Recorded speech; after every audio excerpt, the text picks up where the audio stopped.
Well, good morning and welcome to Frankly Speaking here on WYDC TV Big Fox. I'm your host, Frank Acom. We are broadcasting live from the Hesselson studio here on Marcus Street in Corning. And boy, do we have a lot to get to. I hope that you remembered to set your clocks. We gave you that reminder on Friday. If not, there's maybe a few people not tuning in. But a comment from a viewer that came in, well, let's see, early this morning, very early this morning. The best thing about Frankly Speaking is that you talk with us, not at us. Well, thank you for the kind words to start off our Monday morning. Yes, the spring forward of daylight savings, according to an article at, I believe it was Drudge Report this morning, it comes with health concerns. Are you one of the people that wish that they would change it and just keep it the way it is? While the promise of longer evenings can be appealing to many after a long, dark winter, the looming spring forward comes with a range of potential health concerns. Losing just 1 hour of sleep could throw off your internal clocks in ways that ripple through your health, spiking risks for heart problems, groggy commutes, that's for sure, and restless nights. As the debate over daylight savings time ticks on, local experts are urging people to take this seasonal shift seriously. The annual daylight savings time is set to begin, it did, on Sunday at 2 a.m. According to Matthew Lurr, an assistant professor of psychiatry at the University of Pittsburgh, we have this central clock in our brain. It keeps our internal biological processes synchronized to the outside world. This clock is strongly controlled by light exposure. Morning sunlight signals wakefulness, while nighttime darkness promotes sleep. Over the years, that clock has evolved to be adaptable to changes in day length, but it's unable to adjust quickly to a large shift, which is what happens during the twice annual time change. Most people take 3 to 7 days to fully adjust, though those with more rigid internal clocks may take longer. It's really an antiquated system, said Mallory Kuzika, an internal medicine doctor at St. Clair Health. Medically speaking, we do not have data that it causes significant health outcomes that aren't beneficial. According to a 2020 study published in the PLOS Biology Journal, researchers found 4 prominent elevated risk clusters associated with the time change that occur in November and March: cardiovascular disease, injuries, mental and behavioral disorders, and immune-related diseases. Such as an inflammation of the colon. Interesting. While the majority of disease risk elevations were relatively modest, only a few percentage points higher than normal, some negative health effects spiked up to 10%. Okay, I don't know why I started with that this morning. I guess just to rub it in that we're all a little groggy this morning. This came out Friday, and I wanted to pass along to you. There's a couple stories that came out Friday, and I know the news cycle is so intense that sometimes these stories get kind of pushed to the side. You may not have heard about it, but President Trump announced Friday that 2 Fox News personalities will join the board of the John F. Kennedy Center for the Performing Arts, exactly 1 month after he axed the existing members and appointed himself chairman of the iconic cultural institution. That was one of the things that Trump did that we did not see coming. Trump has named Laura Ingraham, a friend of Frankly Speaking, well, the radio version. She was on a few times on the program. And Maria Bartiromo. She will serve on the 33-person Kennedy Center Board of Trustees to usher in America's golden age. Quote, I'm thrilled to announce that Laura Ingraham and Maria Bartiromo will be joining our Kennedy Center board. This completes our selection, he posted on Truth Media. We look forward to restoring the center of greatness and ushering in America's golden age. Together, we will make the arts great again. Now, if you recall, right after Trump took office, he kind of gutted the Kennedy Center trustees, the board of several presidential appointees, arguing that the previous leadership didn't share his vision for the arts. The Kennedy Center, which hosts more than 2,000 events each year across its many stages, is the official residency of the National Symphony Orchestra and the Washington National Opera. Trump, who often skipped the star-studded Kennedy Center Honors Awards ceremony for the performing arts during his first term, also blasted the prestigious venue for previously hosting drag shows targeting children. declaring he would install a new board that supports his golden age in arts and culture. The newest board is made up of several Trump allies, including himself, Second Lady Usha Vance, White House Chief of Staff Susie Wiles, and Dan Scavino, Trump's former Deputy Chief of Staff for Communications. So congratulations to Laura Ingraham and Maria Bartiromo for being a part of the John F. Kennedy Center for the Performing Arts Board of Trustees. Okay, another update from a story that we brought to you last week, and this is, it's troubling how we've seen so much anti-Semitism, not just on college campuses, but in the quote-unquote real world as well. We're going to talk about what's happening at Columbia specifically. Donald Trump last week threatened or did cut federal funding for Columbia because of these anti-Semitic, anti-American, anti-Israel, anti-police protests that have really been raging recently, as specifically Columbia. Well, President Trump is giving this anti-Israel campus rabble-rouser a ticket to study abroad for good.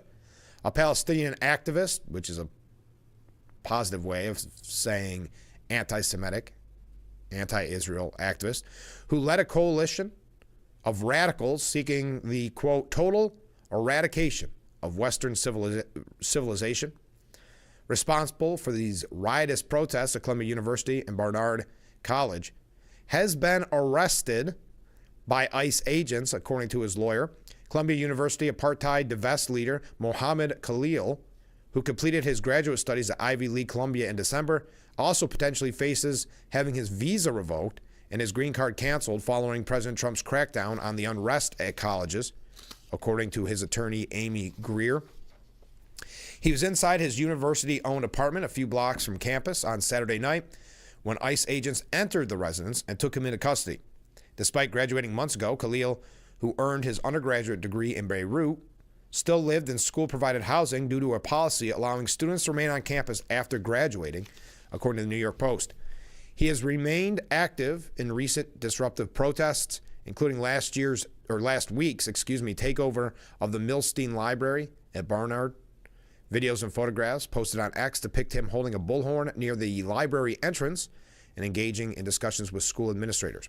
The protesters featured violent propaganda flyers that purportedly came directly from the Hamas media office, including one pamphlet titled Our Narrative, Operation Al-Aqsa Flood, which justified the October 7, 2023 attack on Israel that killed 1,200 people.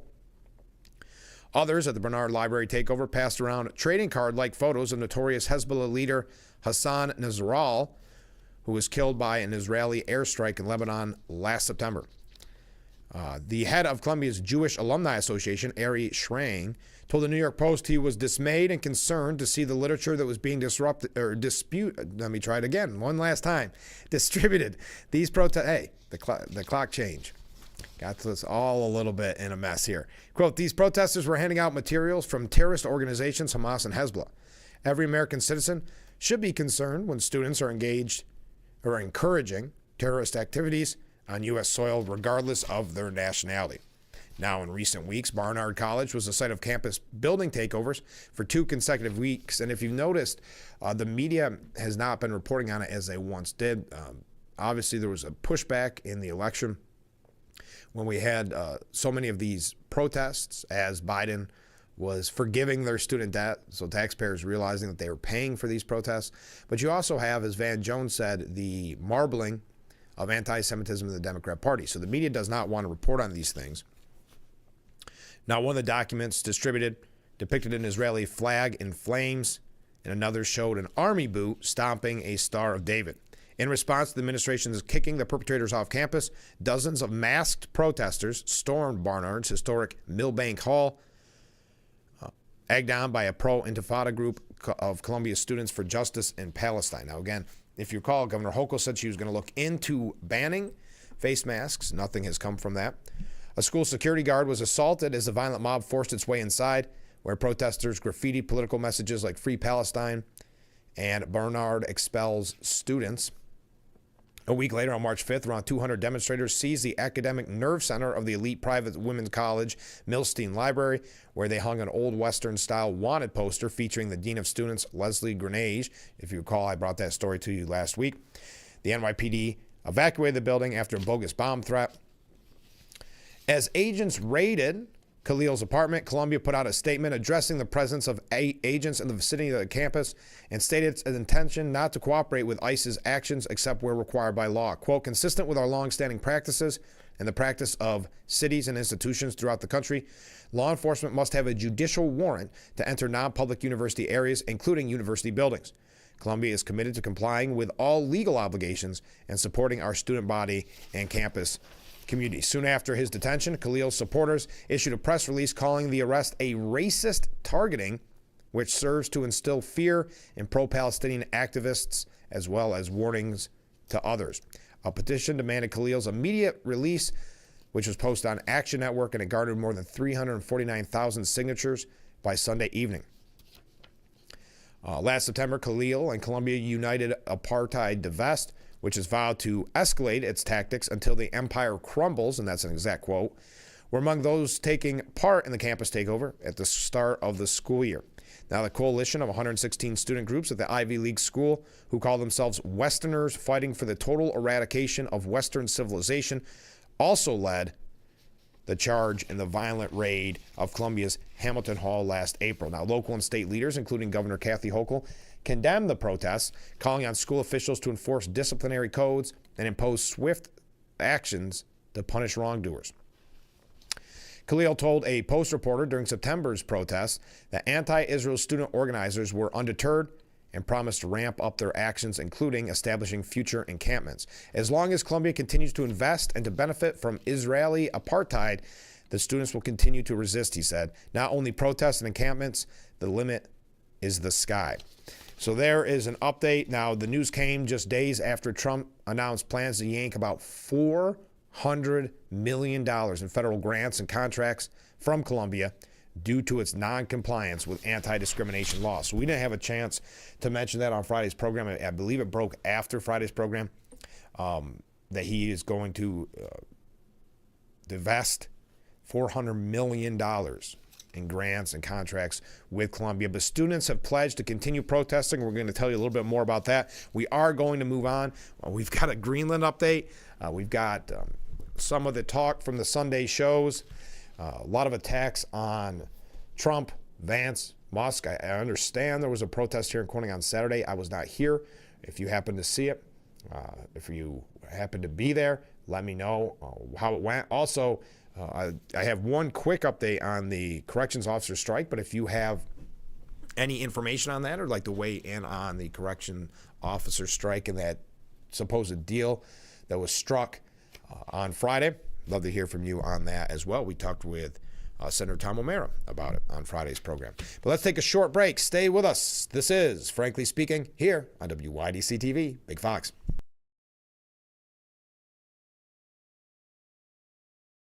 If you or a loved one regularly used hair relaxers or straighteners and were diagnosed with uterine, ovarian, or endometrial cancer, you may be entitled to significant financial compensation. I've used hair relaxers for years. I had no idea they could cause cancer. Chemical hair relaxers and straighteners have been linked to serious conditions, including several types of cancer. If you used hair relaxers and have been diagnosed with uterine, ovarian, or endometrial cancer, call us now.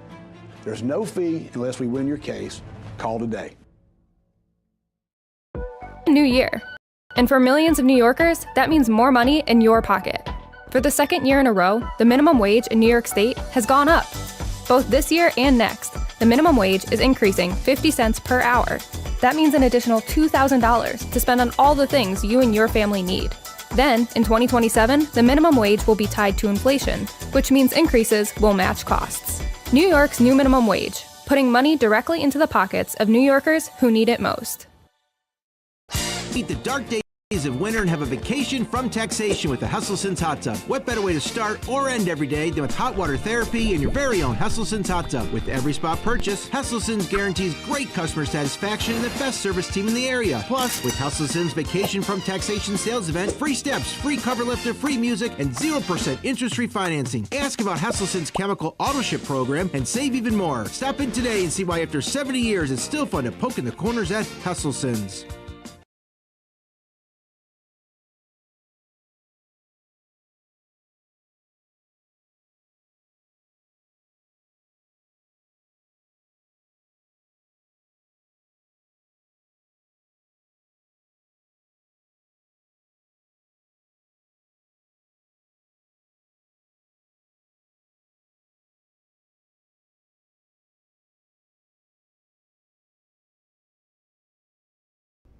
The Frankly Speaking Roof Cam brought to you by Boss Security in Horseheads. Contact them today for all your business and home security needs. Welcome back as we broadcast live from the Hesselson studio here on Market Street Corning. I want to remind you that today is that meeting. We talked with John Buren last week, I believe it was, about solar panels and solar battery storage. Well, there is going to be a meeting about solar panels and solar battery storage today at Hendy School for all that are interested. That is 7 p.m.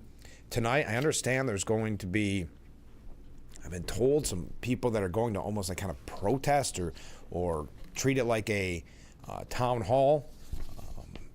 That's what I've heard on the street, but it is supposed to be about learning about solar panels and solar panel or solar battery storage facilities. So that again tonight, 7 p.m. at Hendy School. Comment from a viewer. I have to ask, who is the racist, the anti-Jewish protesters or ICE? That is a very good point, that they are presenting ICE as being racist for arresting that student. Here's a comment from a different viewer, or from the same viewer, excuse me.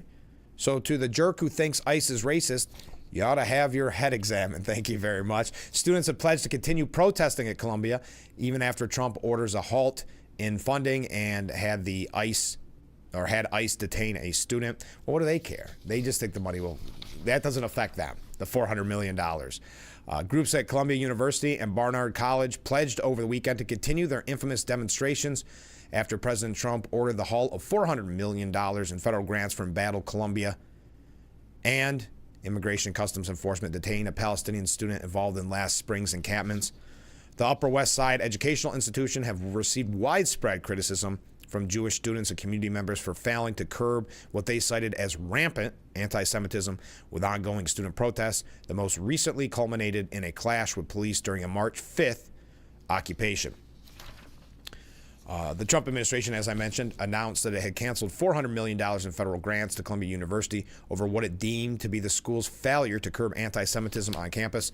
The loss of funding and accusations of hatred have seemingly not dissuaded protesters, with the students and alumni blasting Trump's decision. Of course, it would be faculty as well, but they don't really see the $400 million. I mean, there's so much money there that they're not the ones that would be concerned. It's administration that is concerned. But, quote, the Trump administration has frozen $400 million of funding for the university without due process in the name of anti-Semitism, said Bernard, alumni for Palestine, alleging that it was a case of the right-wing president furthering his agenda to defund higher education.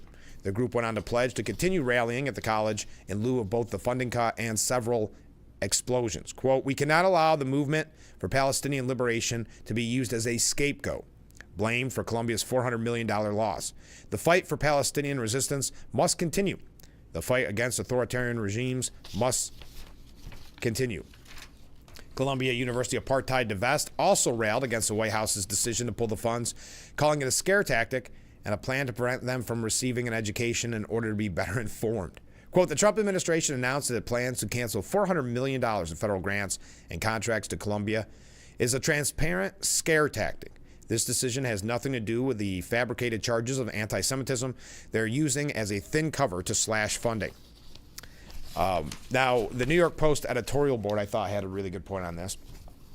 They said, with the reported arrest and likely deportation of Mohammed Khalil, a non-citizen ringleader of anti-Semitic protests at Columbia and Barnard, ICE has put fresh teeth on President Donald Trump's crackdown on campus hate. Hooray, it's about time. This follows Friday's nixing of some $400 million in federal grants and contracts with Columbia for its failure to comply with an anti-discrimination law, even as Trump's education department is eyeing 4 other universities to start for similar treatment. Khalil, despite finishing his graduate studies at the school in December, stuck around, plainly with an eye to continue the disruptions that included this month's Barnard building takeovers. This movement was never merely about protest. Ever since Hamas's October 7, 2023 terror attack, it has sought to intimidate America with passion and force, occupying campus quads, blockading and or rampaging through libraries, harassing and assaulting visible Jews. Nor is it truly a student movement. As arrest records show, even actions on campus include gobs of older career radicals, often leading the worst excesses. Yet far too many campus authorities have done as little as possible to stop it, hiding behind free speech concerns that plainly don't cover this behavior. And it's interesting that they're concerned about quote-unquote free speech now, when look how many times they canceled at various universities conservatives from speaking, citing security concerns, but not in this instance, of course. Anti-Semitic protests are allowed to continue to flourish. To be clear, even protests that do qualify as free speech have an obviously hateful agenda. Why else single out Israel? In Syria, militias tied to the new government just slaughtered over 1,000 civilians, to no outcry on any U.S. campus, just as previous Syrian government massacres over the last decade raised not a peep of protest. For whatever reason, most of the global left has opted to embrace and or exploit anti-Semitism. And the confused progressive leadership of U.S. higher education has dithered, or worse, in the face of this unholy alliance. Well, very often they're supporting it. Very often you have the faculty and staff promoting students participating in these anti-Semitic protests. So not even just trying to stop it, quite the opposite, helping it flourish. Now the Trump administration has begun to hold academia to account for its failings, as well as acting directly against those like Muhammad Khalil, who abuse America's welcome to foster violent hate. This is both a defense of decency and a push against the perversion of privilege, and we look forward to seeing a lot more of it. Even Bill Maher, of all people, during his overtime segment on HBO's Real Time, he praised Trump's administration for revoking $400 million in federal funds from Columbia University over anti-Semitism. Bill Maher asked his panel, what does the panel think of Trump pulling $400 million in federal funding from Columbia University for failing to protect Jewish students from harassment? Now, the View co-host and CNN's political commentator, Lisa Farah Griffin, responded, I'm for it. Listen. Maher then cut in and said, yeah, it went too far. Farah added that the devil will be in the details. She further stated that people have the right to dumb positions, which Maher also agreed with. So, right to pull the funding from Columbia. Now, speaking of Columbia, former Secretary of State Mike Pompeo has accepted an appointment on Columbia University's troubled campus, even as anti-Israel protests raged blocks away, ending in the arrest of students from the Ivy League school. He admitted this school has shortcomings when it comes to keeping order. Quote, we are still working on precisely what the role is going to be and how we're going to shape it. This is in reference to his appointment for Columbia. He'll, quote, lend my practitioner's ear in guest appearances in other professors' classrooms and in the school lecture series. Quote, I may end up with a class in the fall, but more likely I'll come to events as I did today. It's always, for me, energizing to be with young people who are curious and ambitious and smart and trying desperately to figure out truth from fiction. So he says he's going to offer a different viewpoint for the students at Columbia. So there is just a weird quick update on college campuses. We got to take another short break. We've got a couple other updates we're going to get to. Your thoughts on the CO strike, as well as there was a lot this weekend of kind of protests against the Trump administration. You had J.D. Vance was harassed when he was on a walk with his child. You've had Tesla car dealers, attacked. We're going to talk about that as well. So we got to take a short break, though. Stay with us. We'll be right back with Frankly Speaking. after this. Nappies has a new and improved repair shop. Let our friendly staff of specialists help you through the process and get it done right the first time. Family owned for 3 generations. Thank you for your business. Insist on nappies, auto body done right. Trust your smile to Dr. Hench's at either Watkins Glen, Elmira, Horseheads, or Elkland Family Dentistry. All 4 locations provide cutting-edge technology to make sure your visit is comfortable and stress-free. Dr. Hench's offers treatment in all areas of dentistry, including same-day crowns, implants, root canals, oral surgery, and treatment for all ages. For the best dental care in the region, trust Dr. Hench's and his staff at Watkins Glen, Horseheads, Elmira, and Elkland Family Dentistry. Call any one of his offices today or visit them online for more information. If you measure lawn by the acre, mow it with the #1 selling diesel zero-turn mower series for more than 5 years. With comfort, with durability, with the Kubota ZD. ACS deck technology for improved cutting performance, responsive and durable shaft drive transmissions, hands-free hydraulic deck lift, and all-day comfort. No matter how you measure your lawn, the Kubota ZD delivers. Visit your local Kubota dealer today. AJ's Outdoor Power Equipment has 2 locations, Mansfield and Coudersport, PA. AJ'sOutdoorPower.com. Every Judge Mathis presides. Don't you ever form your mouth to talk to me like that. Is another day when someone gets what they deserve. What's wrong with you? Mathis Court with Judge Mathis. The Big Fox website is here now. WYDCTV.com. Local and national news that keeps you informed and involved. WYDCTV.com. Today's weather up to date and in your town. WYDCTV.com. Sports news, local events, and health stories that affect you. WYDCTV.com. The Big Fox website. Your news here now. WYDCTV.com.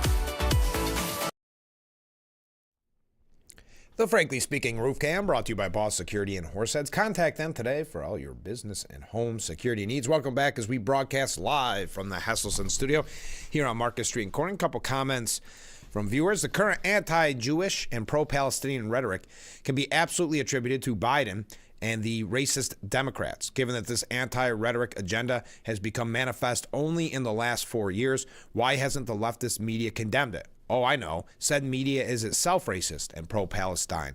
Yeah, they seem to, well, it was Van Jones, and I keep mentioning it. And I know I've mentioned it a lot, but Van Jones saying that the Democrat Party, and that would mean the media as well, marbled with anti-Semitism.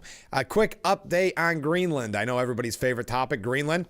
Late last night, or maybe it was even early this morning, President Trump vowed to invest billions into Greenland and to create new jobs if Greenlanders decide to join the United States. Quote, and this was on Truth Media, "As I made clear during my joint address to Congress, the United States strongly supports the people of Greenland's right to determine their own future. We will continue to keep you safe as we have since World War II. We are ready to invest billions of dollars to create new jobs and make you rich. And if you so choose, we welcome you to be a part of the greatest nation anywhere in the world, the United States of America." Now, if you recall, Greenland's Prime Minister Mute Agenda responded to Trump's statement by stating that Greenland's not for sale and would never be for sale. Greenland is ours. We are not for sale and will never be for sale. We must not lose our long struggle for freedom. So there you go. There's an update. We do have, this is, how am I doing on time? What do I want to go to here? We got some New York State issues. We're going to get to a couple things here about Joe Biden's administration that we need to get to as well. And then we're going to talk about the media's attack on Trump. Now, this is an interesting week, and it's something we're going to be talking about extensively, but we could be seeing a government shutdown. Have you noticed that a government shutdown isn't evil when it's the Democrats doing it? When Republicans flirt with a government shutdown, it's always the end of the world, that the world's going to come crumbling in around us. But when Democrats are doing it for political reasons, it's supported. It's cheered on by those in the media. Isn't that interesting? Now, I am going to get to the New York issues here in just a little bit. Let me see is that where I want to go? Oh, you know what's interesting? I just wanted to mention this. There's a bipartisan bill that AOC actually introduced. I'd love to hear your thoughts on it because there's Republicans that are supporting this bill. Even hardliner Trump Republicans that normally do not see eye to eye with AOC, to put it lightly. Well, AOC has introduced a bipartisan bill which will cap credit card interest rates at 10%. Representative Anna Paulina Luna, a Republican representing Florida, introduced legislation with AOC. So it's AOC and Representative Luna, who those are not normally friendly with each other kind of people, but they're working on this bill together. So AOC and Representative Anna Paulina Luna introduced legislation that would immediately cap credit card interest rates at 10%. U.S. Senators Bernie Sanders, an independent representing Vermont, and Josh Hawley, a Republican representing Missouri, introduced companion legislation last month in the Senate. According to the Congress members, while banks borrow at the federal interest rate of 4.25%, credit card interest rates have nearly doubled over the last decade to 23.8%, allowing credit card companies to reap massive profits while consumers struggle to keep up with the debt. Quote, credit cards with high interest rates regularly trap working people in endless cycles of debt, said AOC. At a time when families were struggling to make ends meet, we cannot allow big banks to shake down our communities for profit. During his campaign, President Trump pledged to cap credit card interest rates at 10%. We're making that pledge more than a talking point by introducing legislation to protect working people from remaining trapped under mountains of debt. Representative Luma said, quote, I'm proud to be the bipartisan co-lead to this legislation.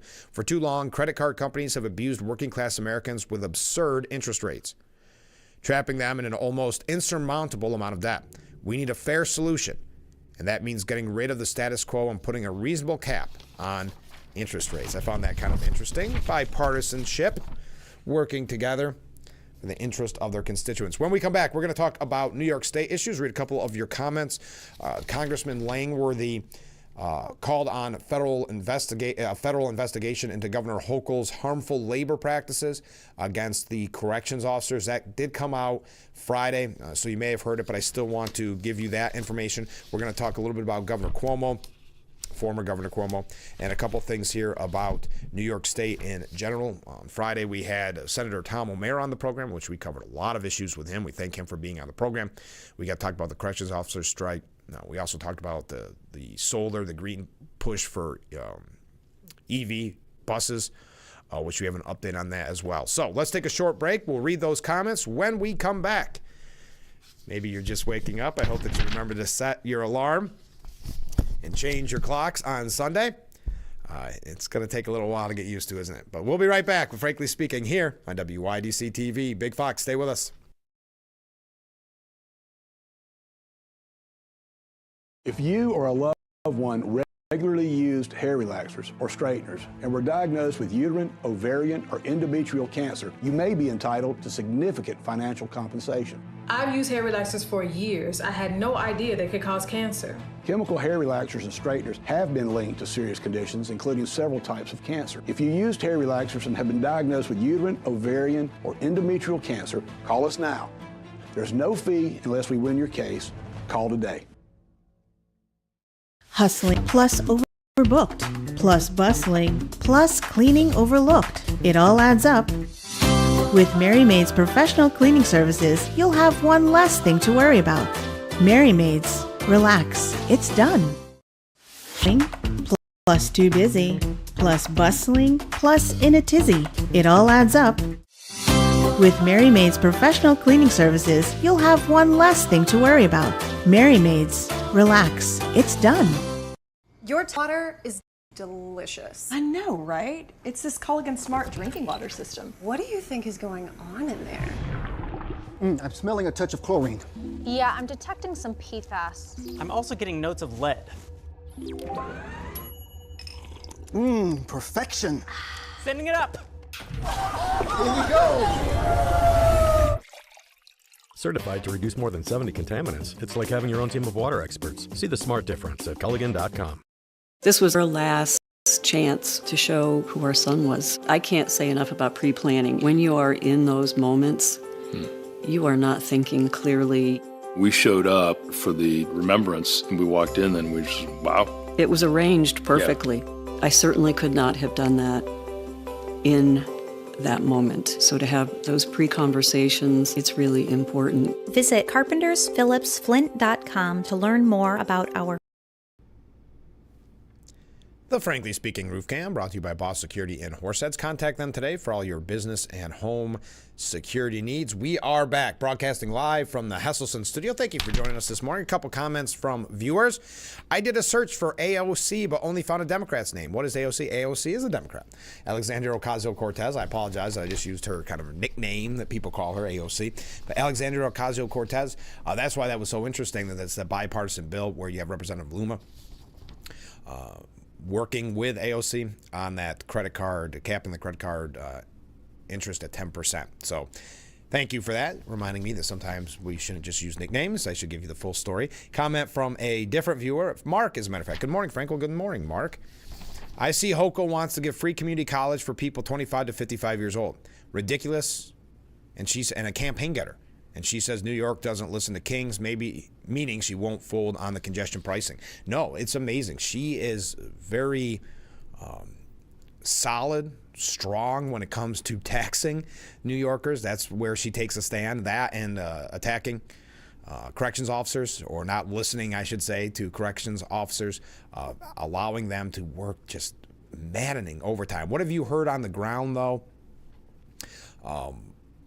At the correction officers strike, I know that there was that kind of deal, but the union was opposed to it on Friday. I have not gotten an update. Now, I know our news reporter, Dante, was on the ground there on Friday, and there was quite a large crowd of strikers. What are your thoughts on the continued strike? Now, Congressman Nick Langworthy sent a letter to Acting Labor Secretary Lori Chavez DeRemer, urging a federal investigation into the deeply concerning labor practices inside New York State's correctional facilities, and have resulted in a weeks-long wildcat strike. Longer than that. We're going on weeks long. 2 weeks, going on the third week now.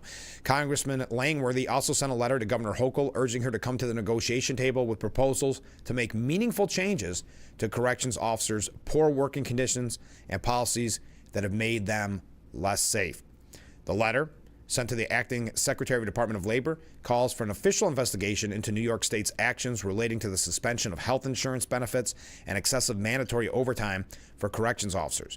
Congressman Langworthy urges the DOL, Department of Labor, to determine if New York State is or is not in compliance with federal labor protections and workplace safety regulations. Because it's the state, they have a different set of rules. Now, you know that if your boss asked you to work 24-hour shifts, you would call the Department of Labor, and they would immediately rectify the situation, but not if you are employed by the state. The second letter was sent to Governor Hochul, who continues to undermine protections for our law enforcement officers while coddling violent criminals. Congressman Langworthy expressed deep concern for the officers who have been engaged in a weeks-long strike due to poor working conditions, mandatory overtime, and staffing shortages, as well as huge increases in violence against officers as a result of the Health Act. This is what the congressman had to say on Friday. Quote, instead of doing something about the concerns of the men and women who risk their safety every day to keep order amongst the most violent population in society, Governor Hochul is having them arrested and taking away their family's health insurance. It's absolutely unconscionable, and I will not stand by while they are being denied a right to reasonable working conditions and policies to keep them safe. I stand shoulder to shoulder with our corrections officers, and I will use every tool at my disposal to help deliver the change that is needed. So thank you to Congressman Langworthy. I'd love to hear your opinion, thoughts on the ground if you are one of these strikers. What are your thoughts moving along as DOCS, DOCCS, came with an agreement with the corrections officers themselves, but the union did not sign the paperwork to come to that agreement. That's the last update that I had. Now, also at the New York State level, Democrats are pushing to pump the brakes on Governor Kathy Hochul's nearly impossible electric truck rule. Now, this is piggybacked off of a story that we brought to you Friday, or talked extensively about, I should say, on Friday with Senator Tom O'Mara about the EV bus mandate for schools. This is different, though. This is, let's get right to it. The state Democrat lawmakers are trying to pump the brakes on Hochul's administration's nearly impossible green energy rule, requiring more new large trucks to be emissions-free. The proposal, pushed by State Senator Jeremy Cooney from Rochester and Assemblywoman Donna Lepardo from Binghamton, would postpone the start of the Democrat governor's edict until at least January 1st, 2027. Hochul's recent Advanced Clean Trucks rule requires manufacturers of vehicles greater than 8,500 pounds to sell an increasing number of zero-emission vehicles in New York, starting with a 7% zero-emissions sales percentage in 2025 and ramping up every model year through 2035 to 40% for tractor sales and up to 75% for other trucks. The legislators said the Green Edict promoting electric and even hydro-powered trucks is wreaking havoc on an important industry.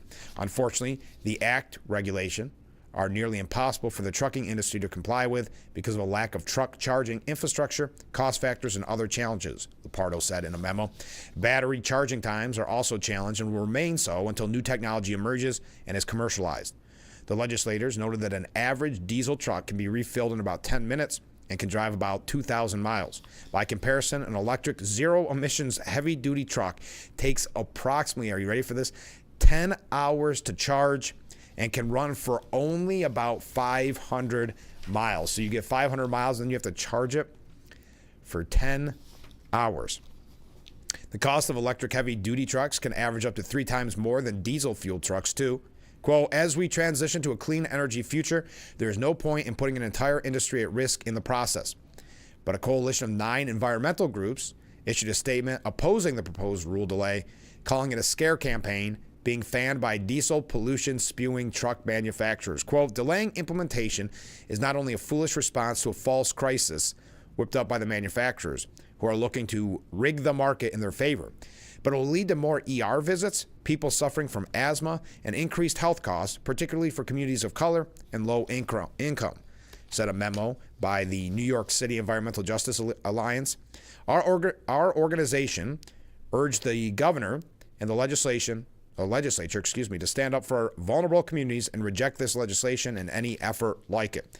Other environmental groups opposing the proposed rule delay, including the Alliance for Clean Energy, New York, Environmental Advocates of New York, Earth Justice, Environmental Defense Fund, New Yorkers for Clean Power, Sierra Club, Tri-State Transportation Campaign, and Union of Concerned Scientists. ACT is estimated to save hundreds of lives and generate nearly $2.8 billion in public health benefits, is what advocates claim. Now, Hochul's office declined to comment on the pending legislation. Spokesman Paul DeMitchell only said in a statement the governor doesn't intend to punitively penalize the path to a better future. We can and will do this together. Hochul also is being urged to slow down the timeline, forcing New Yorkers to switch from gas-powered cars to emission-free electric ones. It's just the latest spat over New York's green energy and climate change laws. A coalition of businesses and fossil fuel trade groups recently filed a federal lawsuit against Hochul administration's the Climate Change Super Fund, which saw businesses, fossil fuel industry, penalized $75 billion. Now, keep in mind, those businesses did exactly what the state government told them to.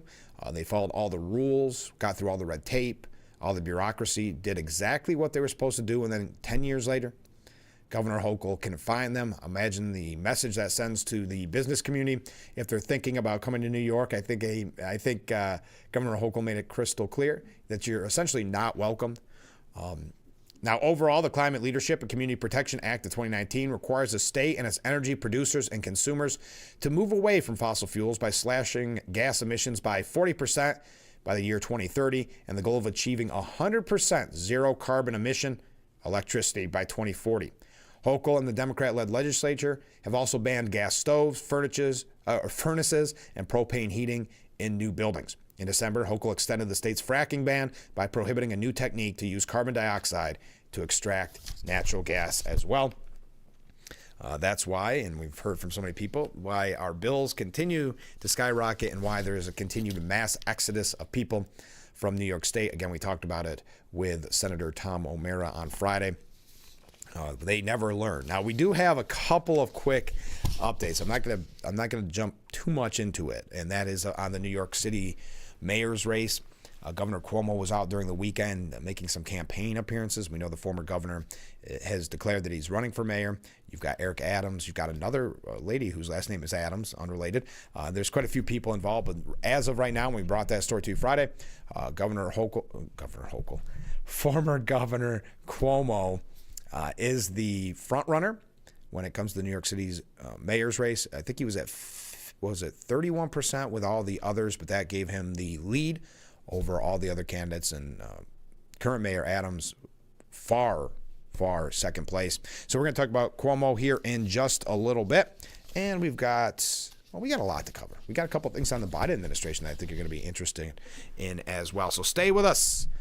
We got to take a short break. We'll be right back, frankly speaking, here on WYDC TV. Big Fox. Stay with us.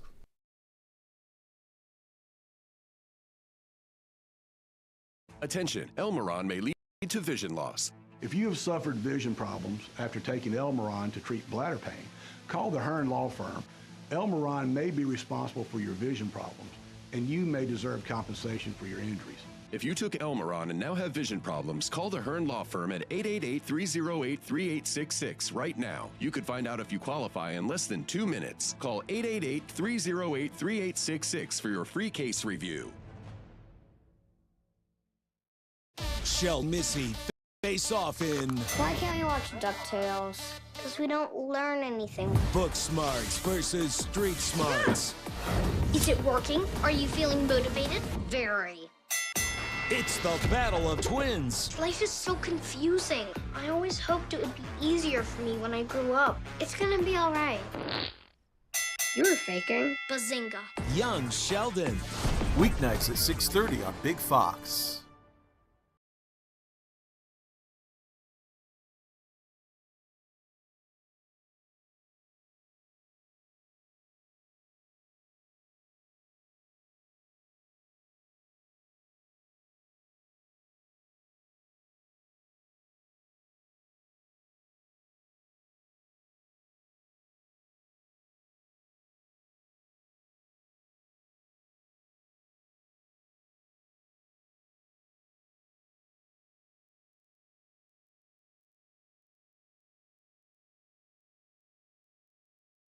The Frankly Speaking Roof Cam, brought to you by Boss Security and Horseheads. Contact them today for all your business and home security needs.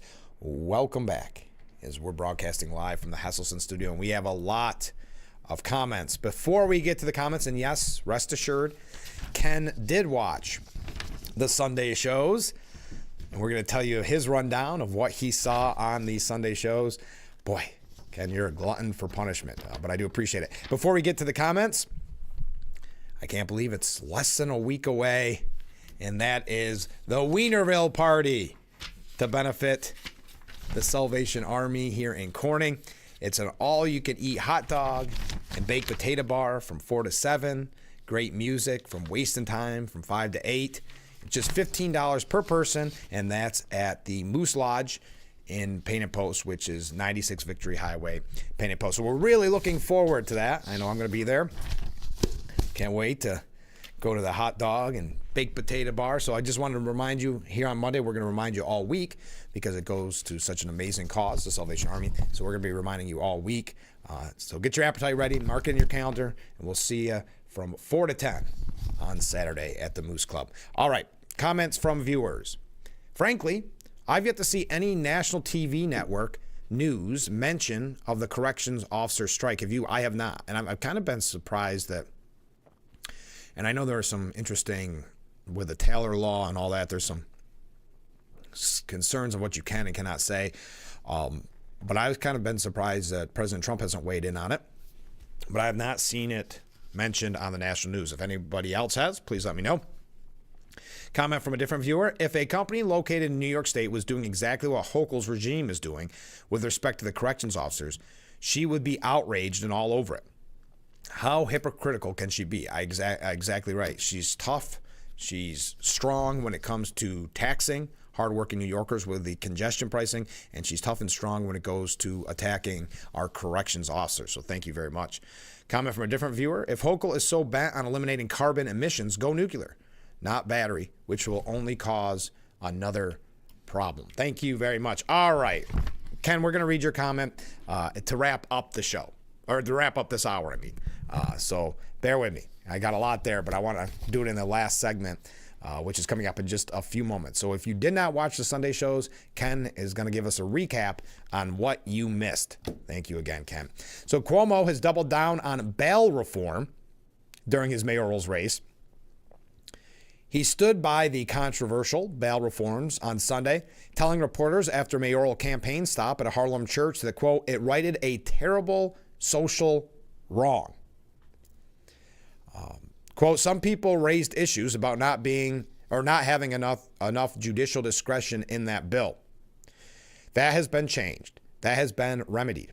So now it's up to the judges, it's up to the prosecutors to actually use their discretion and bring the appropriate charges. And remember, bail reform righted a terrible wrong. We are putting people in Rikers in jail who hadn't been found guilty of anything just because they couldn't make bail. It shouldn't be that because you're wealthy, then you can make bail and you're released. But if you can make bail, then you stay in jail, even though you haven't been found guilty of anything yet. State legislators have tweaked the legislation since its initial passage back in 2019 to give judges some wiggle room, although most crimes are still not eligible for bail. Cuomo, who also served as state attorney general, continued to talk law and order on the campaign trail, reiterating a promise to hire, ready for this, 5,000 more cops to beef up the NYPD. Quote, we have city officials, many of whom want to be mayor in New York, who uttered the three dumbest of the policy words you can write, cut the police. Why? Because they were pandering to the extremists, and it was popular for some people to say. That was the progressive thing to do, he said. He said restoring the ranks of New York's finest to the levels they were during former Mayor David Dinkins' tenure would serve to halt the wave of New Yorkers fleeing for greener pastures.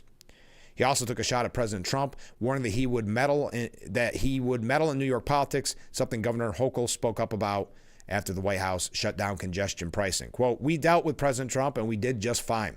I'm not saying it's not a challenge. I dealt with him through COVID. Day after day, it was a challenge, but we rose to that occasion. Meanwhile, Adams, who faces a crowded field of challengers, addressed parishioners at a church in Queens, addressing an audience of about 100. Former three-term Republican Governor George Pataki made his mind known Sunday as well, saying it would be a big mistake for New York City residents to elect Andrew Cuomo as mayor. Quote, I look at Cuomo, who would have been impeached if he hadn't resigned. His record is one of being about himself and not about the right policies. All you have to do is look at what he did during COVID to see that. We all make mistakes, but you don't lie about it. You don't pretend it never happened. You don't blame it on someone else. You take responsibility. That has not been the case with Cuomo. So yes, he does promise to hire 5,000 more New York Police Department cops if elected as mayor. But defending bail reform. We've got one other thing about former Governor Cuomo here. When we come back, just a couple of quick things here about New York, and then we're going to get right back into it. And we're going to read, when we come back, we're going to read what Ken had to say about the Sunday talk show. He's a glutton for punishment and watches it just so you don't have to. And he fills us in. Thank you, Ken. We'll be right back. But frankly speaking, stay with us.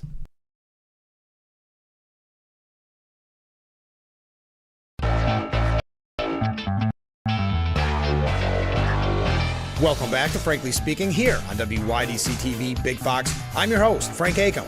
And how can we help like that in our small businesses, not to sound cliche, but are the backbone of our community? Let's talk about thanks, as always, to you, the viewers, for sending in your texts and your voicemails. Now we go to a comment.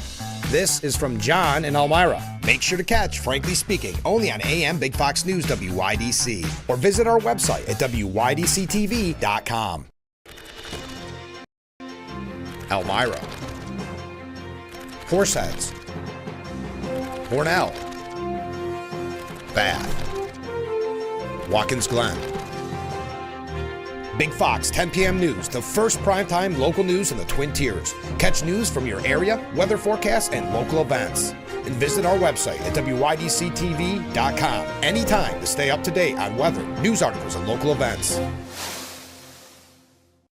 It's a season of sharing. Having a good time has always been my number one goal. I tend to get crazy. At my age, I should not be jumping up and down like that. And if you don't know what I mean, ask your mama. The young ones, y'all like, we don't know what you're talking about. But I promise you, in 30 years, you will. It's the best time in daytime. weekdays at 2 p.m. on Big Fox.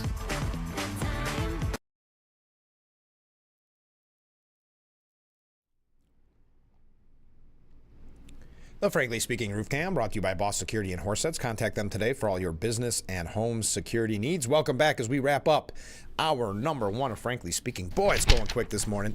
I wanted to mention just a couple of quick New York State issues, and we may end up holding off on Ken's comments until the very top of the hour because I don't want to rush it.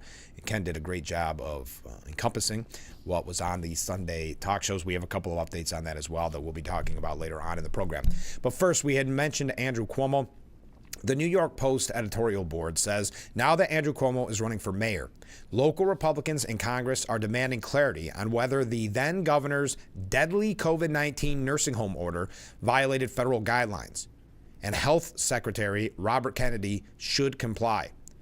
Representative Mike Lawler and company, and many are speculating that Lawler wants to run for governor against Hochul. But he wants answers on behalf of the families whose elderly loved ones died as a result of a reckless directive that forced ill-prepared nursing home facilities to accept COVID-positive patients kicked out of hospitals. The virus ran wild in the nursing homes, taking 15,000 lives. It falls on Kennedy, Cuomo's former brother-in-law, small world, isn't it, to spell out whether the March 25th, 2020 directive defied the federal policy that the ex-governor still insists he was following.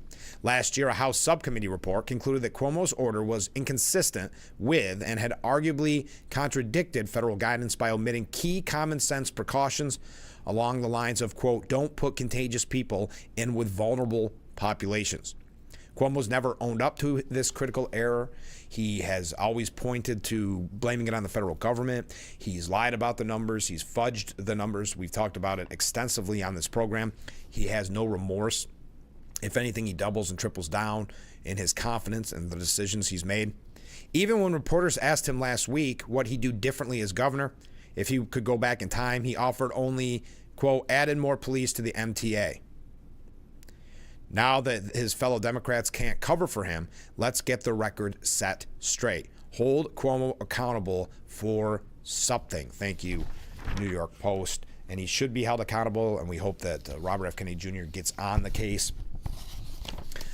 to tell the truth about Andrew Cuomo's, I think, one of the most wrong-headed decisions ever made in politics.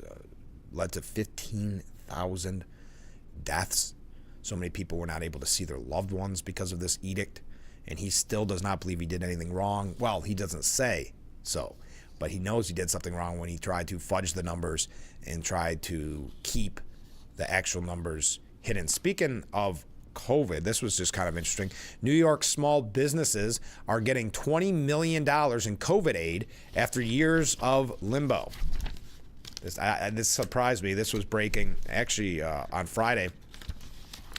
Nearly 300 small business owners across the state can expect a combined $20 million, wow, in COVID-era funds that will be paid out by the federal government after years in limbo. The tax credit from the IRS comes almost 5 years after the COVID-19 pandemic shut down the city and years after the federal government originally promised the funds. The aid was meant to go to small businesses that kept staffers employed during the lockdown. The $20 million going to New York businesses as part of $50 million in employee retention credit refunds owed to 585 small businesses across the country. The delay in issuing ERC funds was largely the result of rampant fraud from businesses seeking illegal payouts. The IRS previously put a moratorium on processing claims so it could review the backlog of applications. Representative Dan Goldman, a Democrat who represents part of Manhattan and Brooklyn, said he, along with federal leaders and advocates, pressured the government to make good on its debt. Quote, this was a government program that promised these small businesses that they would benefit from retaining employees, which they did. But then to have to wait as much as 4 years to get these benefits just seemed wrong. It put a lot of them at risk of going out of business altogether. All right. We got some comments when we come back, and we will read Ken and his recap of the Sunday talk show. So stay with us. Hour number one in the books. Hour number two, mere moments away. We'll be right back with Frankly Speaking after this.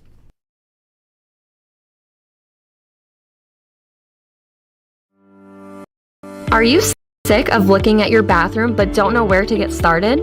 Bath Planet understands that home remodeling can seem like a daunting task. Allow us the privilege of showing you how easy getting a new bathroom can be. Our certified design team will help you design the bathroom of your dreams and give you a price that's good for an entire year. Go with the company that people trust. Bath Planet, 2 locations serving the entirety of the Twin Tiers. Call today. The bold, smooth taste of Bradley Street Coffee. The aroma alone can transport you to your happy place. So why not share the feeling? Pick up a multi-pack and share the bold, distinctive taste of Bradley Street Coffee. Exclusively at Quick Fill.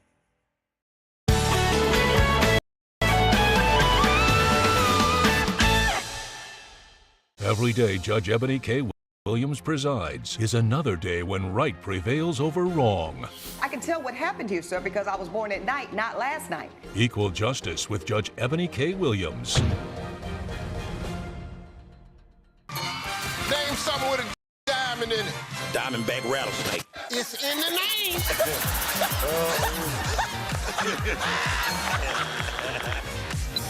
Name a low-calorie food you might make your edible underwear out of. Salmon.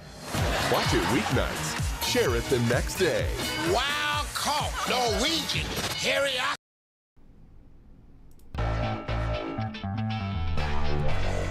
Hour number 2 of Frankly Speaking as we broadcast live from the Hesselson studio here on Market Street in Corning. Thank you so much for joining us. Let's go to comments. First off, 15,000 deaths.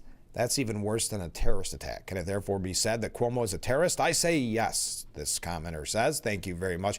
Yeah, I mean, 15,000 people. He tried to hide the numbers. He tried to mislead the public on his decision, his edict, to put COVID-positive patients in nursing homes with the most vulnerable of communities.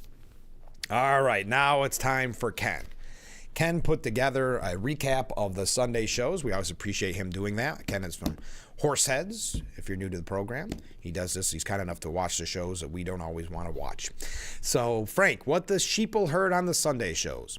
On Meet the Depressed, Trump promised that on day one, prices would be going down, but they are rising.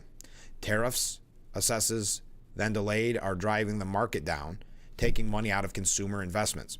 Musk is causing division in the president's cabinet. Yes, I saw a lot of that. Elise Slotkin told Welker that we don't need to worry about fentanyl coming across the border. Only 43 pounds came across the border last year. Now, according to Google AI, 43 pounds can potentially kill about 10 million people. Keep that in mind. Thank you, Ken. The panel did their job bashing Trump and Musk. Even Mark Short did his job as the token Republican bashing Trump and Musk. Yeah, when you have a Republican on those programs, that's what they're getting paid for, to attack their own party. That's why I'm surprised Scott Jennings is becoming a rising star, because he's actually a conservative who pushes conservative beliefs on CNN. So it's interesting that he's actually, I read an article on Friday about how much of a star he has become, because it's so refreshing. When normally, like, for instance, when they have like a Chris Christie Republican on there who then goes on to badmouth Trump and Musk. So yes, continuing with what Ken had to say though, the panel also said how horrible Trump is, saying that if NATO countries don't pay their agreed amount, we may not protect them. Do you think these panelists would still contribute to Meet the Depressed if NBC started paying them less than their contract requires? Good question, Ken. On This Week with George Stephanopoulos, with Jonathan Karl, or as Rush Limbaugh used to say, George Snuffleupagus, with Jonathan Karl, they made the same accusations as on Meet the Depressed. A market economist talked about the tariffs, which some have just been put in place as if they were basically dramatically increased pricing. Adam Schiff basically said that what he always does, Trump is bad, Dems are good. He is truly a congenital liar. And on Deface the Nation, again, many of the same talking points that were on the other Sunday shows. Kristi Noem schooled Margaret Brennan on securing the border. Canada's ambassador to the U.S. confirmed that fentanyl is a big problem in Canada, too. Brennan tried her best with little luck to get her to say bad things about Trump and the tariffs.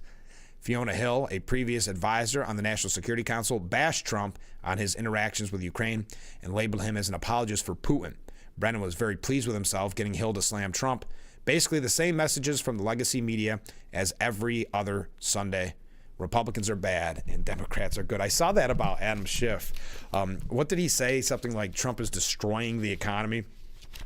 We'll talk about that in just a little bit. I thought this was very interesting, and I just heard about this. It came out late last night. Dozens of executive orders signed by former President Joe Biden were authorized with identical auto pen signatures, raising crucial questions about whether he was fully aware of what he was signing.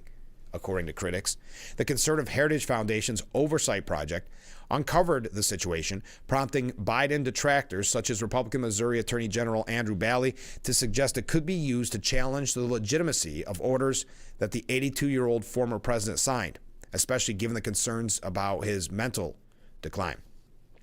Quote, I'm demanding the DOJ investigate whether President Biden's cognitive decline allowed unelected staff to push through radical policy without his knowing approval, said Andrew Bailey. If true, these executive orders, pardons, and all the other actions are unconstitutional and legally void.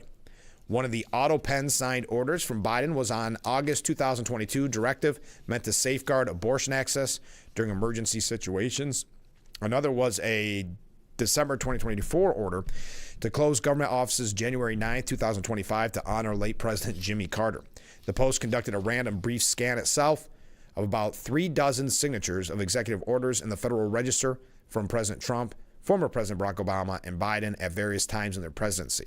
All three men's different signatures did not appear to change, although the Post's review was briefer and less comprehensive than that of the Heritage Foundation. Auto pen signatures are produced by machine instead of being done by hand.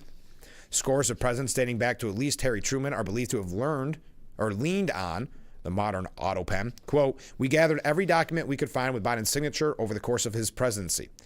All used the same auto pen signature except for the announcement that the former president was dropping out of the race last year. The Oversight Project divulged examples of Biden's signature on 2 executive orders that surmised came from auto pen and contrasted that with an image of his signature on the letter announcing he was pulling out of the 2024 presidential contest. Biden's signature on the 2 executive orders essentially looked identical, while the signature on the letter about withdrawing from the 2024 race had slight differences, including the lack of Jr. at the end of his name.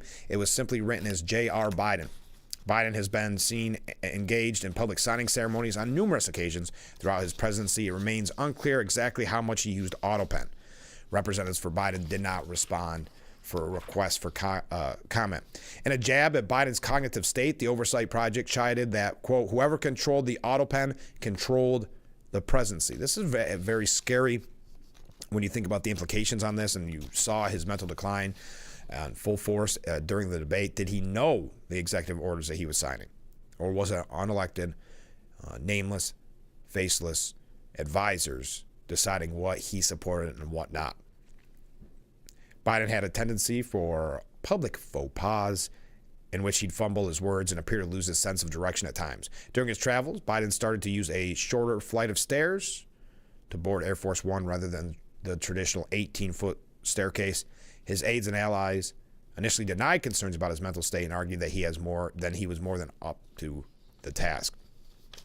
Now, if you recall, and we mentioned it a couple weeks ago, that Jake Tapper from CNN is trying to kind of rewrite history and now is exposing how much of a decline there actually was and the cover-up of that decline by people around him. But taking the heat off the media is Jake Tapper's ultimate goal, when we know it was the media that called you conspiratorial, called you all sorts of names if you question the mental decline of Biden. Now, Attorney General Bailey cited House Speaker Mike Johnson's accusations that Biden privately forgot about executive actions he'd taken on natural gas during a conversation the two had.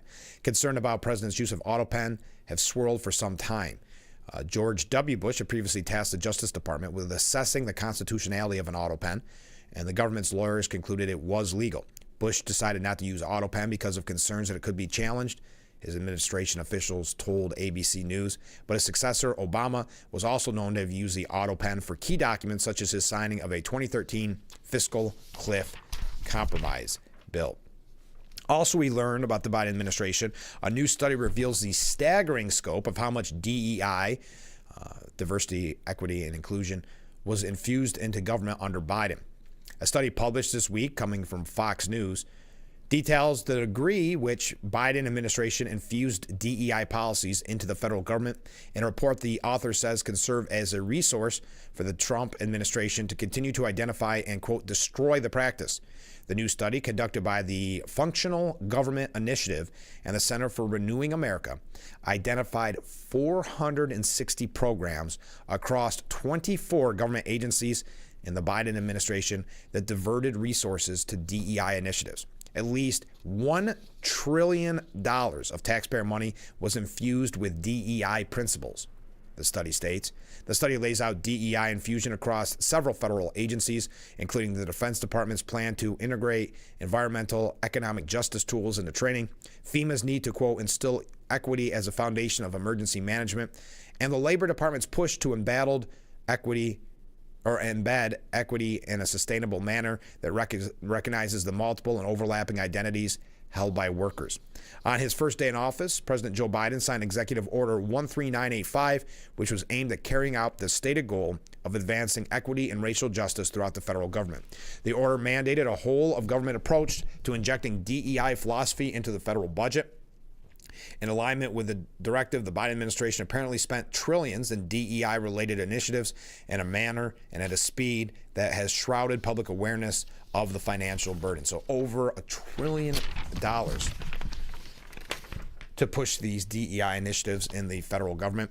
The report outlines over the next 4 years, the amount spent on DEI efforts was, quote, staggering. The cumulative budget of these programs exceeded $1.1 trillion. However, this figure does not encompass all DEI-related expenditures, nor does it include every program across these agencies. The findings reveal a substantial increase in DEI spending, largely attributable to policy directives under the Biden administration. Quote, of the programs identified, 10 are exclusively dedicated to DEI and could be considered for quick elimination. 114 allocate significant resources to DEI initiatives and should be reviewed if those are to be ended. And 306 programs incorporate DEI to varying degrees, though the extent of their DEI focus is indeterminate based on the available documentation. DEI is deeply rooted throughout all aspects of the federal government, and it needs to be eliminated completely, their director said. Thankfully, the Trump administration has already embarked on a vitally necessary complete audit of each and every government program. We offer in this report what we hope are additional resources and tools that the new administration and Congress can use to identify, destroy, and permanently remove DEI from the federal government. FGI spokesman Roderick Law explained to Fox that the dual study could both expedite the elimination of DEI from the executive branch and show just quickly how ideologies can spread inside the government. The nature of DEI is both divisive and anti-American. So why force it onto the military or the Commerce Department or the EPA? After President Biden lavishly funded and pushed 3 controversial principles into every possible area of government, our hope is that raising these questions and offering Congress and responsible executive branch official tools and suggestions can keep it from happening. The Trump administration has made it a top priority to rid DEI from the federal bureaucracy, and the president has signed multiple executive orders aimed at addressing what it argues is a practice that does more harm than good.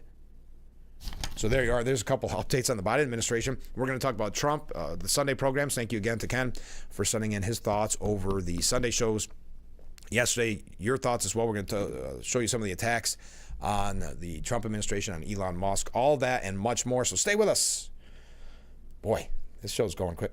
This show's going quick this morning. So stay with us. We'll be right back with Frankly Speaking here on WYDC TV, Big Fox.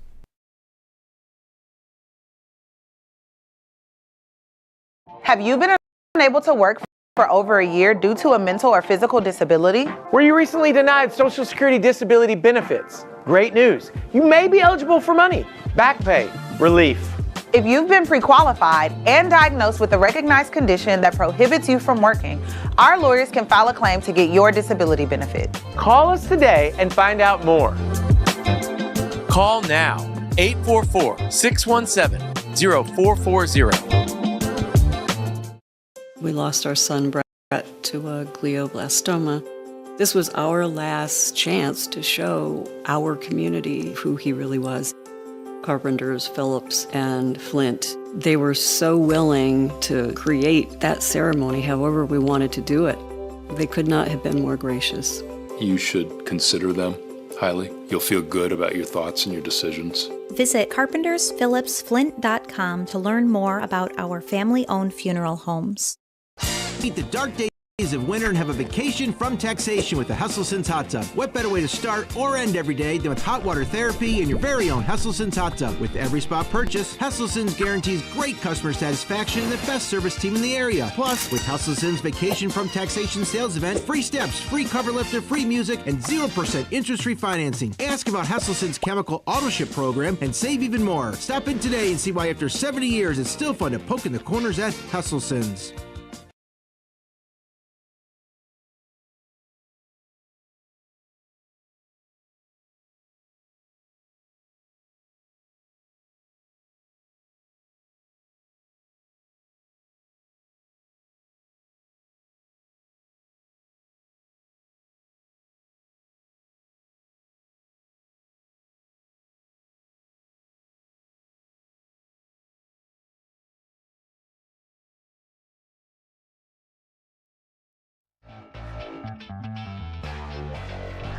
The Frankly Speaking Roof Cam, brought to you by Boss Security in Horseheads. Contact them today for all your business and home security needs.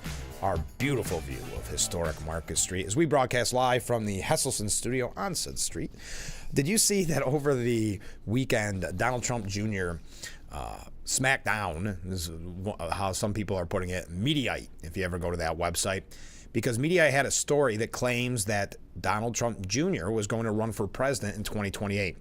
In a post on X, Trump Jr. shared a screenshot from Republican strategist Andrew Serbian of Mediaite's article.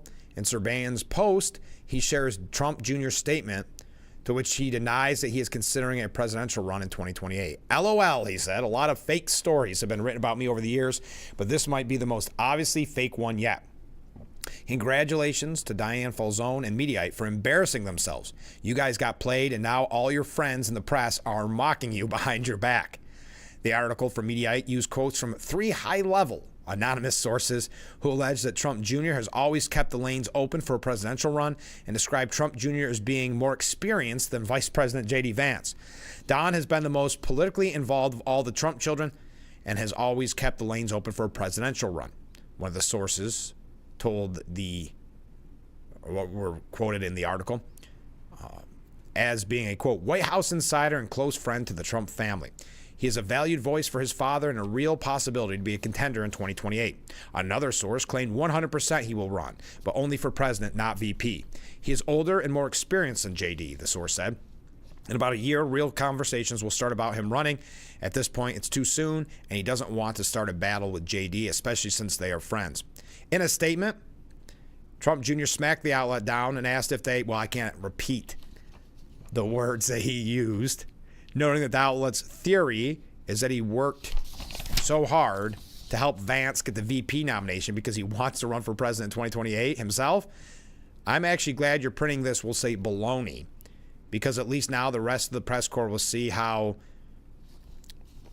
silly your sources are and how easily you're played by them. Congratulations, moron, said Trump Jr. Well, speaking of these quote-unquote anonymous sources, and we've heard that so often during the first Trump term, and now we're seeing some of these leaks. There was that leak that Rubio and Musk went at it at a cabinet meeting, got at each other's throat, essentially. Well, I like the fact, and I'd love to hear your thoughts on this. I guess they're using, Kristi Noem vowed to continue to use polygraph tests to track down ICE leakers. During Sunday's broadcast of Face the Nation, Homeland Security Secretary Kristi Noem said that she would continue to use polygraph tests to track down so-called leakers who were revealing immigration and customs enforcement deportation efforts. Margaret Brennan said, I want to ask you, you said that you have found leakers within DHS and you're going to prosecute them. Back on February 9th, you tweeted, the FBI is so corrupt, we will work with any and every agency to stop leaks. Were you wrong then to blame the FBI if the leaks were from within DHS?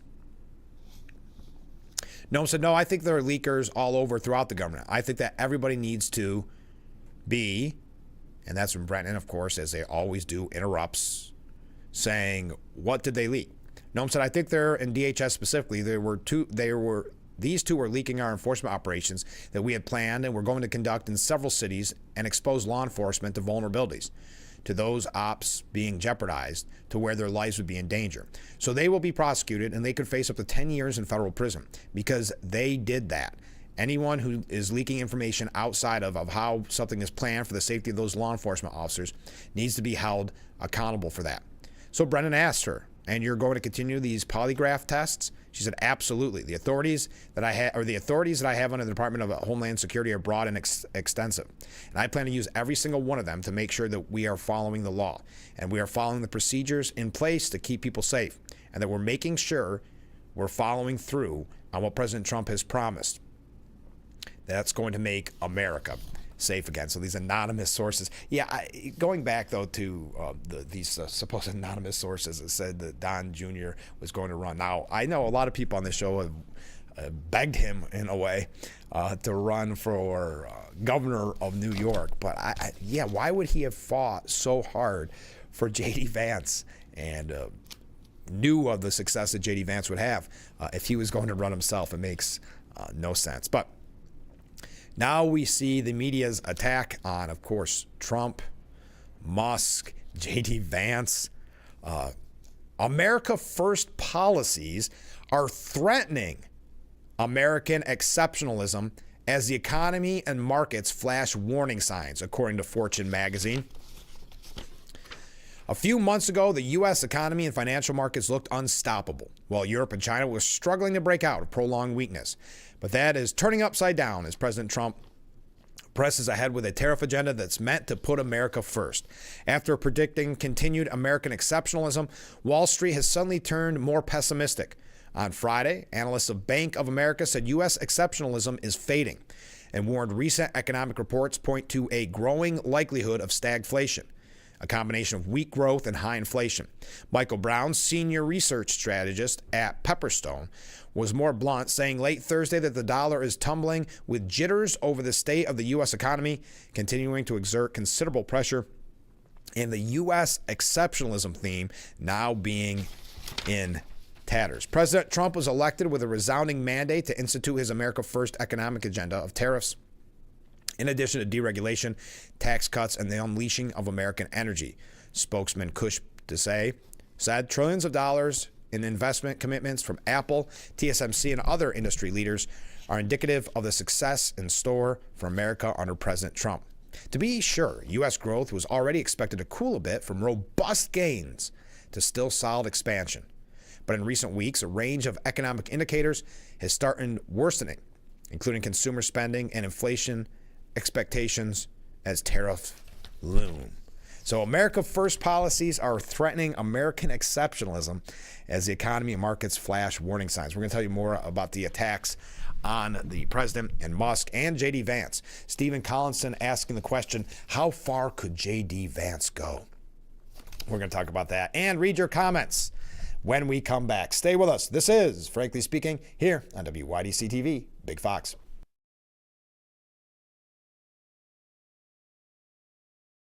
Are you having trouble hearing your TV or listening to conversations in loud spaces? Then it might be time to consider Nano hearing aids. Don't mistake Nanos for cheap amplifiers. Nanos are FDA-registered OTC hearing aids, which means no more having to go to a doctor and spend thousands.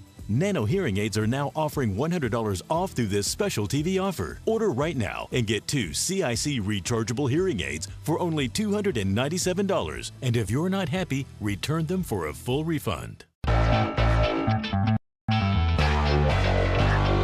Welcome back to Frankly Speaking here on WYDC TV Big Fox. I'm your host, Frank Acom. And how can we help like that in our small businesses, not to sound cliche, but are the backbone of our community? Let's talk about thanks, as always, to you, the viewers, for sending in your texts and your voicemails. Now we go to a comment. This is from John in Elmira. Make sure to catch Frankly Speaking only on AM Big Fox News WYDC or visit our website at WYDCTV.com. Elmira. Horseheads. Hornell. Bath. Watkins Glen. Big Fox 10 p.m. News, the first primetime local news in the Twin Tiers. Catch news from your area, weather forecasts, and local events. And visit our website at WYDCTV.com . Anytime to stay up to date on weather, news articles, and local events. Its website is here now. WYDCTV.com. Local and national news that keeps you informed and involved. WYDCTV.com. Today's weather up to date and in your town. WYDCTV.com. Sports news, local events, and health stories that affect you. WYDCTV.com. The Big Fox website. Your news here now. WYDCTV.com. The Frankly Speaking Roof Cam, brought to you by Boss Security in Horseheads. Contact them today for all your business and home security needs. We are broadcasting live from the Hesselson studio. Boy, we got a lot of comments coming in. Let's get right to them. DEI screams Obama. Thank you very much. Comment from a different viewer. I would like to thank Ken for his dedication to pain. Yes, thank you, Ken, for giving us a recap of the Sunday shows. We appreciate it. We're going to hear from Ken here in just a second. Comment from a different viewer. If Trump Jr. does half of what his father does, it would still be better than Biden. Yes, of course. But I don't think he's ever shown any indication that he wants to run for something. I know Republicans have wanted him, in New York have wanted him to run for governor, but I've never heard any indication on that either. Comment from a different viewer. The leftist media are no more than rabble-rousers. That's true. And a comment from another viewer. I don't think there's that much of an economic slowdown. It's more like they're releasing the actual data left over from the Biden administration. Yes, it's very frustrating when Trump kind of painted himself into a corner a little bit on it when he said, I'm going to fix the price of eggs or whatever. Day one, all these things are going to go down.